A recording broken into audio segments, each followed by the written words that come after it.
I'm Dick Durham from Yachting Monthly magazine, and as all our readers know, there are boats and there are boats, and I'm on a yacht of the latter category. That's to say, I'm on a super yacht. Not the kind of super yacht that Roman Abramovich floats around in, but a super yacht in every other sense of the word, in that she's beautifully designed, sails brilliantly, I'm told. She's a Swan 411 designed by Sparkman and Stevens. We're here in Cowes, thanks to her owner John Bailey, who's kindly going to take us off for a sail this afternoon to, well, the destination is yet to be disclosed, but I'm really looking forward to it.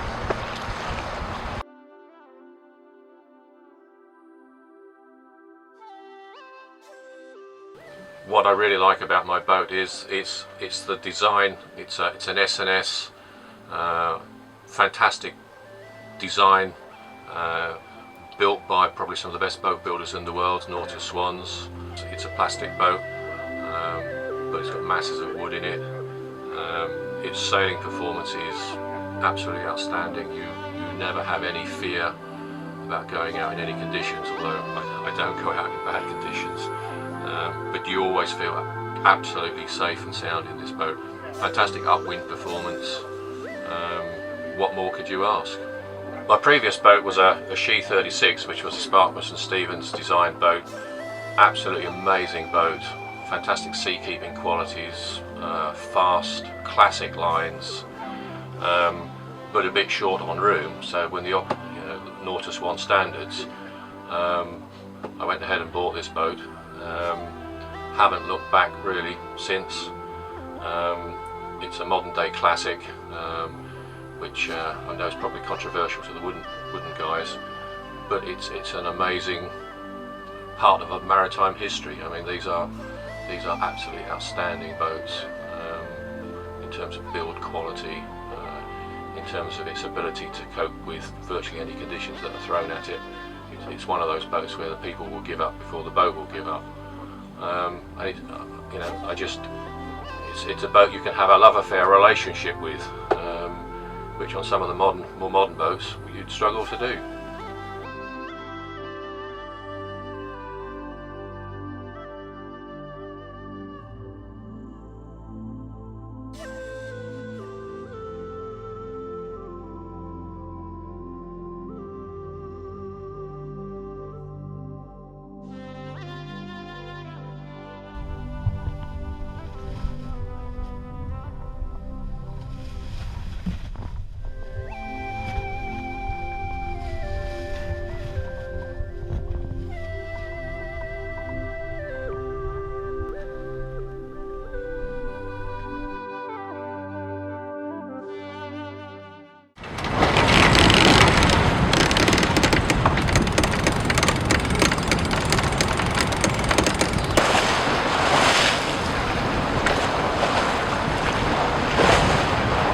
So over on our port beam now we can see Old Harry Rocks and the sun going down behind those as we push the ebb now up towards Poole Barboy and the markers for Poole Harbour. Quite a strong tide running, so we've got the engine going with motor sailing, and very pleasant it is too to be entering this great harbour with the sun setting down over the Purbeck Hills there. We're looking forward to getting in.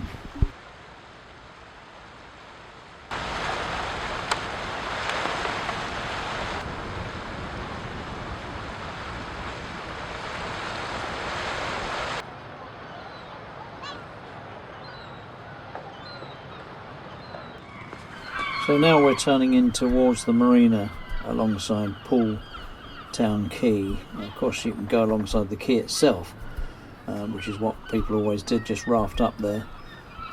It's kind of discouraged these days, which is a bit of a shame, but no reason why you can't use it. You certainly can, but of course with the marina you get a floating pontoon. So we're coming in there now. By crack, it's a busy quayside scene. There's motorbikes all over the place and steam coming off takeaway food. There must be some sort of party going on, or meeting of bikers, I think.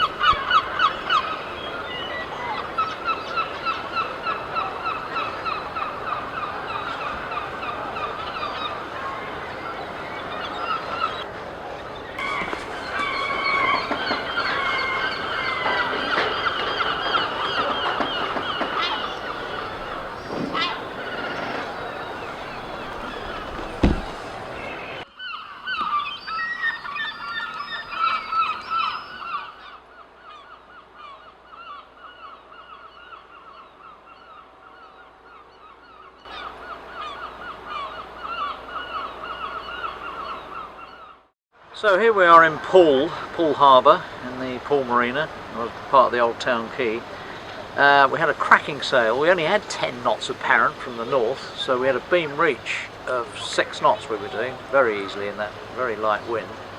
The wind back to the west, so we then were tacking out towards the Needles, but close haul she was still doing 5.5 knots. That's with main, staysail and genoa. We later set the asymmetric kite and had a bit of fun with that, and all in all it was a brilliant sail.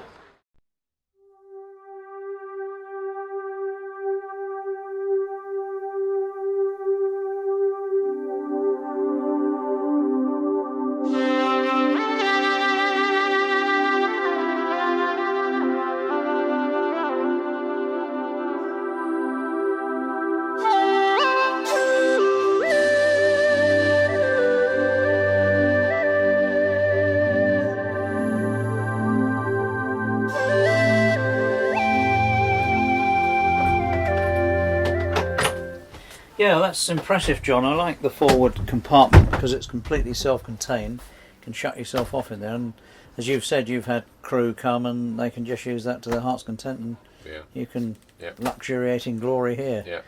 I was going to go up, but I want to have a look through the hatch because I know you've got to go across the bridge deck to get into the cockpit, so I'm just going to have a look at that.